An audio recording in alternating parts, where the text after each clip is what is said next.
కీర్తనల గ్రంథము 1వ అధ్యాయము 3వ వచనము. అతడు నీటి కాలవ యోరన నాటబడినదై ఆకు వాడక తన కాలమందు ఫలమిచ్చు చెట్టు వలె ఉండును. అతడు చేయునదంతయు సఫలమగును. దేవాతి దేవుడిస్తున్న మాట ఇదంతా కూడా గొప్ప వాగ్దానం. అతడు తగిన సమయానికి ఫలిస్తాడని, అతడు చేయునదంతయు కూడా, అతడు ఏ పని చేస్తే ఆ పని, ఏ వ్యాపారం అయితే వ్యాపారం, ఏ ఉద్యోగం అయితే ఆ ఉద్యోగం ఫలిస్తుంది అని దేవుడే చెప్పాడు. మరి ఎప్పుడు ఈ వాగ్దానం నెరవేరుతుంది? ఎప్పుడు ఈ మాట మన జీవితంలో వర్తిస్తుందంటే, మొదటి వచనాన్ని చూడండి.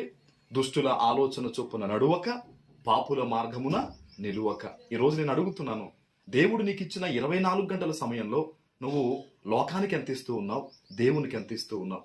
లోకానుసారంగా నువ్వు ఎక్కువగా బ్రతుకుతూ నాకు ఫలింపు కావాలి ప్రభు అని అడగడం తప్పు.